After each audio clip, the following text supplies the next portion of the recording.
right, man. Mr. Kregg Lumpkin, man. Welcome to 701 Legends, man. I look, I thank you, brother, for hopping on here today, man. I appreciate that. Um, I want to go ahead and dive into it now. Kregg, where were you born? Where were you born? So I was originally born in Albany, Georgia, which is almost 3 hours away from DeKalb County, from where I eventually ended up, and then ended up going to. So my mom, my dad, my mom was from Albany. My dad is from Camilla, Georgia, and then born in Phoebe Putney Hospital, Albany, Georgia. Okay. So you're born in Albany. Um, Now, when did you move from Albany, Georgia, up this way, up to Stone Mountain, Uh, Lithonia area? from my recollection of my mom and dad, it was around when I was 2 years old. Um, Moved up here to DeKalb County, started out in Wesley Chapel, and then kind of ventured my way back over towards DeKalb County, the Lithonia area. Okay. Okay. Great. So now what was that like growing up? Like what type of work did your mom do growing up? What type of work? So my mom, she was a bank teller. She worked for Wachovia, um, and a couple of other banks, and she was a bank teller, and then she moved into a head bank teller. My dad, he worked at Bell South or AT&T, but then Bell South, and then they eventually both retired in their respectable careers. Your dad, was he in the military at some Yes, point?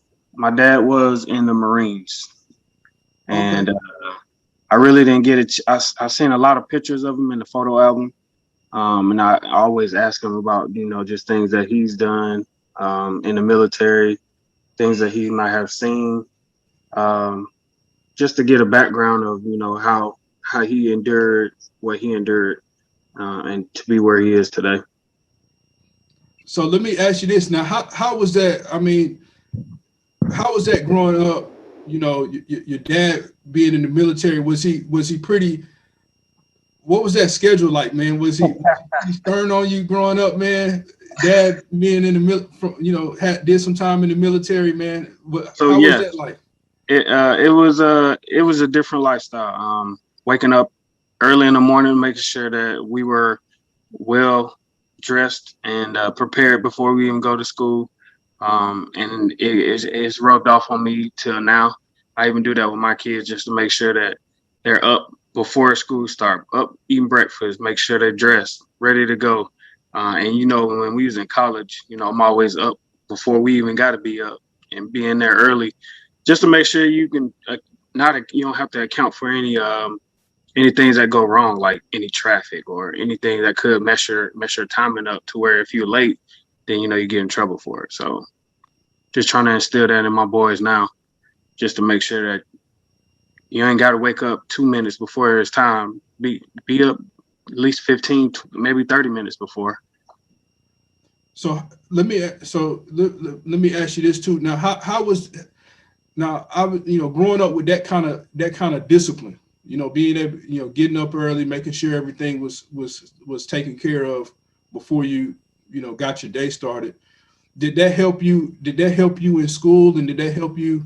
Uh, how did that transition with school and football?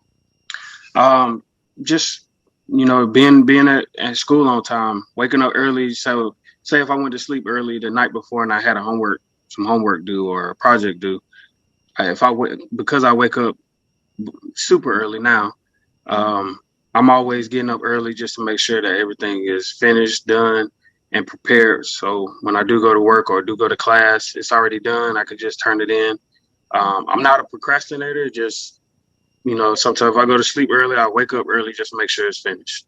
And it goes to my job now, even though I'm not in the football field anymore. I'm on the fire service, so I still got to wake up just to make sure that I'm beating the traffic to get to work on time, opening up the doors for the recruits to get in, and making sure that everything is ready and prepared for me to instruct.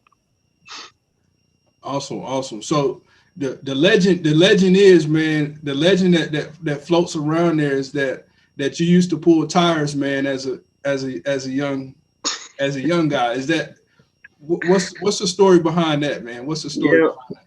So my brother played football before I even started playing football, and um, my dad had me out there just racing against his teammates, and then eventually he saw that I probably had some skills and attributes to go along with playing football, and then he just started preparing me for my future.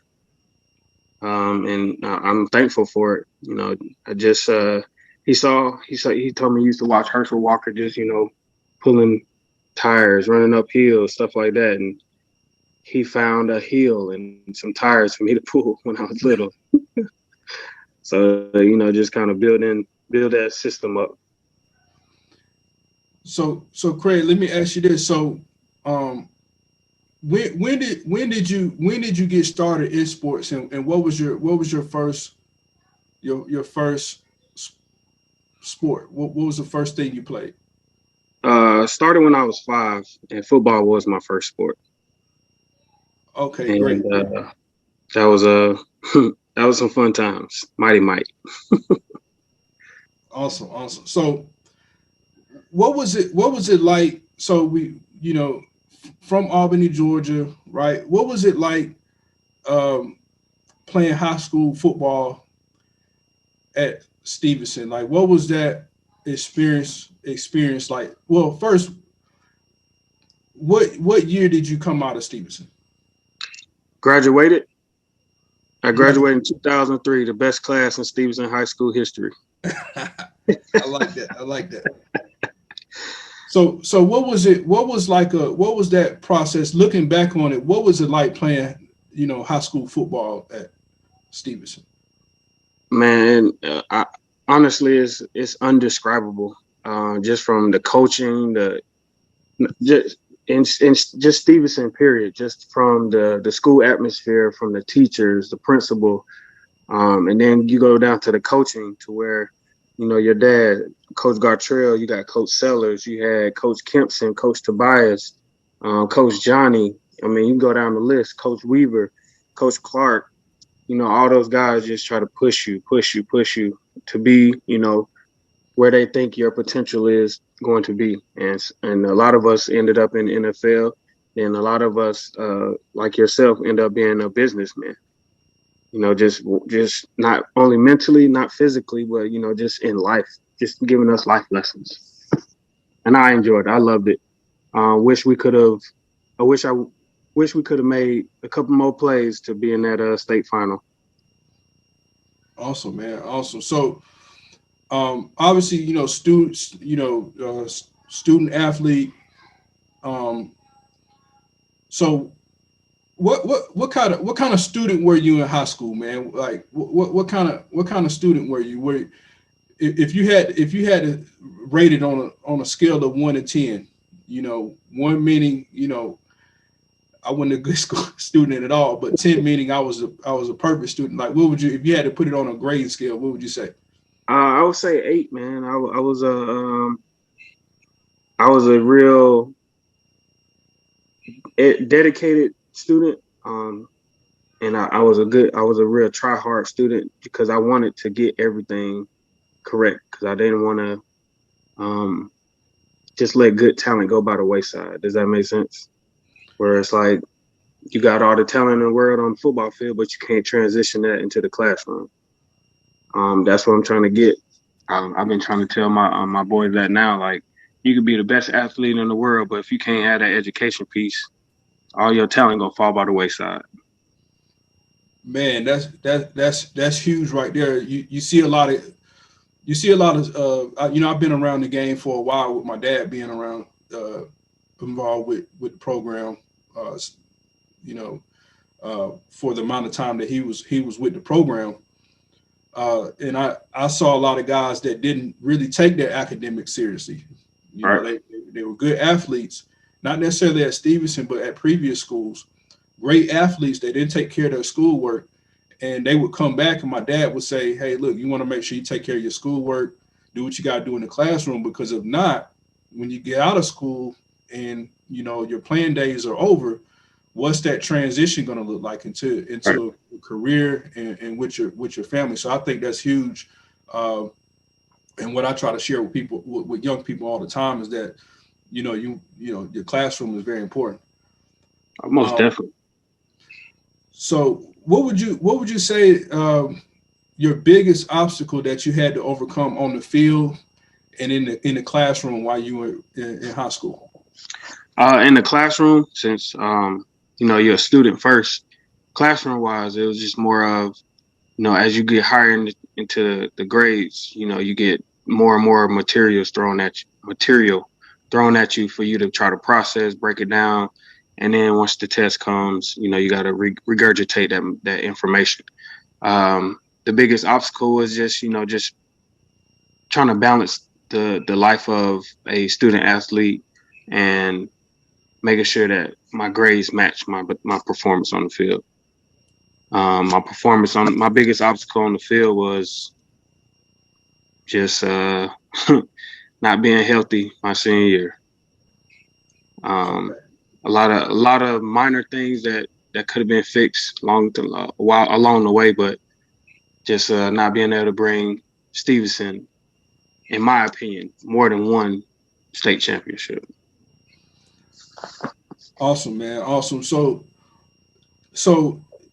so talking about the because you got injured what your senior year, right?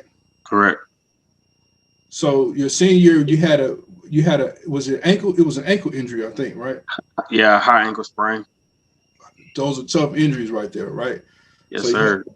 a high ankle sprain injury your senior year. Like in being a young person, I mean, senior year, people 17, 18 years old, their senior year, fairly, we think we're old at that time. We think we know what we're doing, know what we Right. talk about at that time, but we really looking back on that's just 17 or 18, right? Right. So going through that and obviously the game at that age kind of being taken away from you a little bit. Most He's definitely. going to heal. You're going to heal, but it was kind of taken away from you a little bit. The sport that you love doing. Like, how did that make you feel at that time? And then how did you still keep the light at the end of the tunnel, knowing that, hey, look, I can work back because that's right. That's your senior, right? So that's right before going into college. Right. I was depressed, man, because we had a great season, um, undefeated, and not saying that it was everything was on me, but one piece could have just put us over the hump, and uh, just depressed that I couldn't be out there trying to help y'all fight through the fight and finish the drill. Um, but then my mindset then went into, okay, now that I'm injured, I got to continue to try to rehab to get back for track when I did go back to track. And then not only for that, still make sure my grades stay above average, stay above to where I can still get that hope. I can still get those scholarship and make sure that when I do heal and I can come back and run back on it, and to go to college, that I won't have any lagging injuries. Awesome, man. Well, look, I gotta have you back on, man. I gotta have you back on here at some point. You always welcome on 701 Legends. You're always gonna be welcome on. Appreciate Um, it. but man, I enjoyed some things. I learned some things today. I got some things today. Uh, but hey, man, hey, thanks for taking the time out. Tell your wife and your kids I said hello and your family, man. And man, I gotta get you back on here, brother. Will do, man. You tell your wife and kids we said hello as well. We got to get up again so you can see all four of them together. All right, my brother. Hey, have a All right. good one now. You too, man. All right, later.